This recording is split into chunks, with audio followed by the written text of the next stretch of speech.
Okay, so here what we're going to do is have a look at Euler's identity, and I've just written it down here. It's e to the power of pi I plus 1 is equal to 0, or sometimes written as e to the power of pi I is equal to minus 1. Okay, so let's just start. Now I just want to run through something quickly first, a little bit of trigonometry. Let's have a look at, let's say this, we'll draw the x and y axis here, and we'll draw a triangle here. So there's a point here, and this point has coordinates x, y. This is my x-axis, this is my y-axis. Okay, so you can see then that this point, from the distance from here to here, is going to be x, and the distance up along here is going to be y, and we'll say this angle here is theta. Right. Now, all I'm going to do is write these coordinates in what's called polar form, a different form. So if we take theta here, and let's take, by the way, I should have put in an or here. We'll say the distance along here is a distance of or. Okay, so what I'm going to do is write the sine of theta. Sine of theta is y over or, opposite over hypotenuse here. So that will just simply give me y then is equal to or times sine theta. So instead of writing y, here, I can stick in or sine theta. So I can write the y coordinate here in terms of the angle and the distance here from the origin. Okay, so let's look at cosine then. So the cosine of theta is x over or. So that will give me x is equal to multiply across by or here, and you get or cosine theta. So now instead of writing xy, I can write down x here, which is or cosine theta, or cos theta. Instead of writing y here, I can write or sine theta. So I'm going to use that in the next part. Okay. Now let's have a look now at the this coordinate plane again, but this is the complex plane. So this is the real number line here, and this is what we call the imaginary number line here, and we're going to have a complex number out here, and we'll call it a plus bi. Okay, so again here you can see we have we can say, well, this distance out here is going to be a, this distance up along here is going to be b. We'll call our angle again theta, and we'll call this distance here the modulus, if you like, of this complex number, or. Okay, so let's just apply what we've done here to a plus bi. Okay, so we have a plus bi, let's call it z. Complex number is called z, and that's a plus bi. Well, a is this distance out here, and we saw that a or x here is the same kind of thing. That's going to be or cosine theta. So that's going to be or cosine theta plus our b here. It's going to be this part here, which is or sine theta. However, it's b times I, so I've got to stick an I in here as well, so I'll just stick that in here. So it's or times I sine theta. So this is the polar form of this this point here. This is rectangular form, this is polar form. Okay, so let's continue on then. What I'm going to do next is I'm going to use this, but what I'm going to do is look at drawing a circle here, and this is in fact a unit circle this time. So I've got my real axis here and my imaginary axis here, and I have a point here which we'll call z, and our distance out here is 1 because this is a unit circle. This is theta here again, So let's work on that then. So we can see, by the way, what I should have done up here actually is, you see I have an or here and an or here, so I'm just going to factorize that. So take or outside the bracket, that's cosine theta plus I sine theta. Okay, now in this particular case you can see that or is 1, so really my complex number here, z, is just going to be, in this particular case, cosine theta plus I sine theta. Okay, so let's start then getting to Eulers identity, or Eulers formula. So the first thing I'm going to do here is take this equation here and differentiate both sides. So in terms of theta, that is. So this is going to be dz d theta. Now let's just differentiate each of these. Well, if I take the differential of cosine theta, that's just going to be minus sine theta. If I take the differential of sine theta, that's going to be cosine theta, so that's just going to be I times cosine, or cos theta. Okay. So all I've done simply is differentiated both sides here. Okay, next thing I'm going to do is I'm just going to rearrange this. I'm going to do a little bit of messing around with this side here. So on the left hand side I've still got, I have d, okay, let me just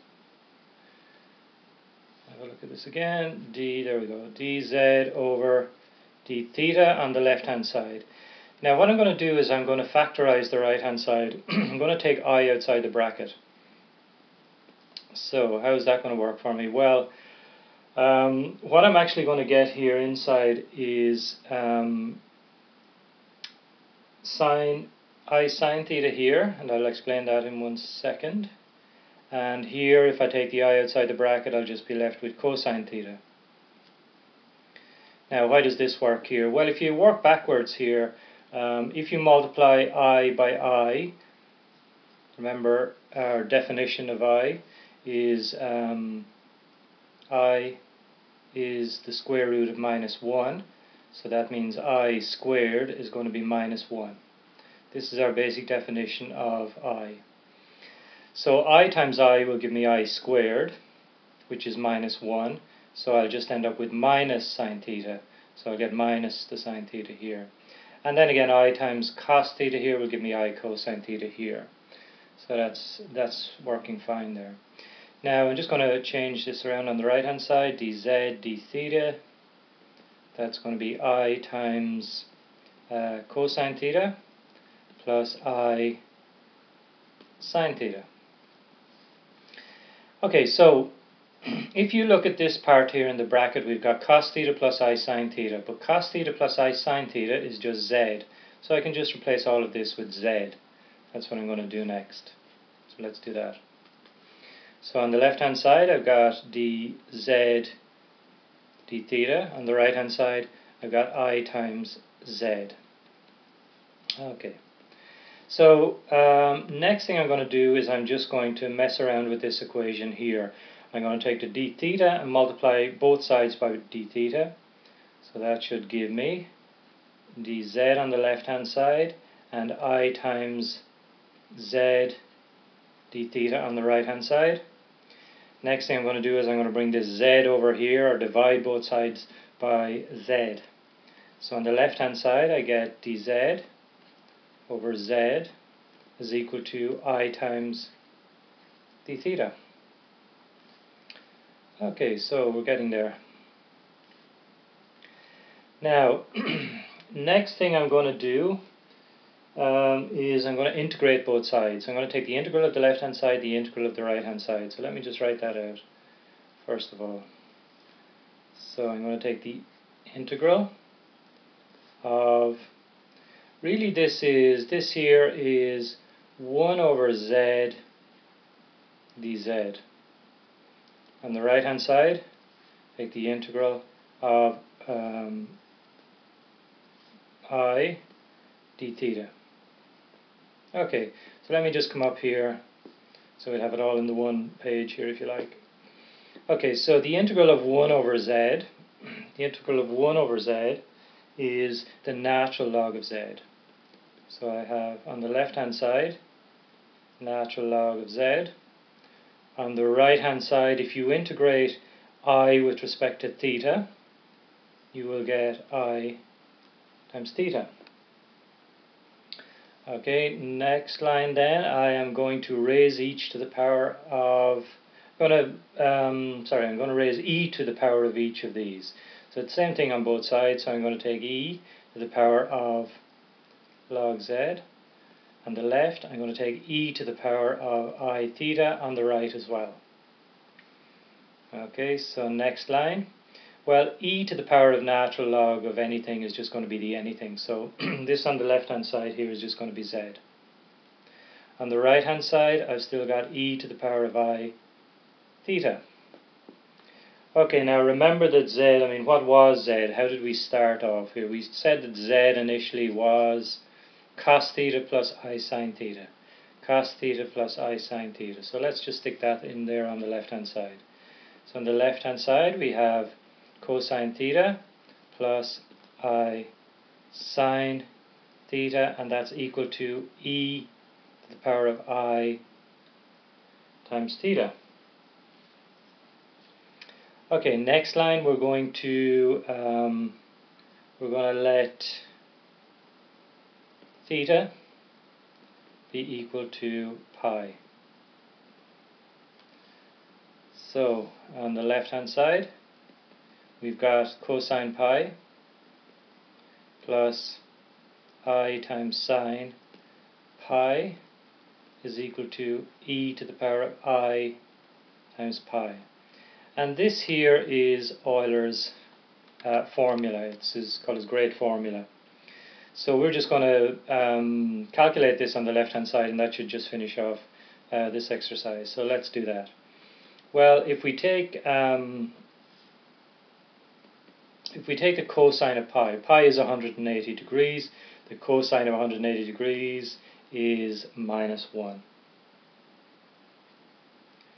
Plus I times the sine of pi, the sine of 180 degrees, that's going to be 0. On the right hand side we've got e to the power of I times pi. So you can see we're just about there. So on the left hand side we've got minus 1, on the right hand side we've got e to the power of minus pi. So that'll just finish it off for us. I'll just write it the way I started. This is pi I here, and let me just go back a little bit here.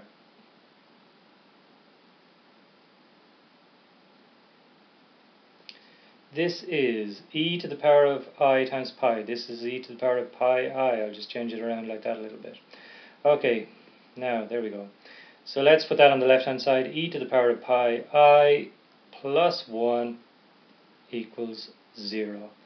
This is Euler's identity.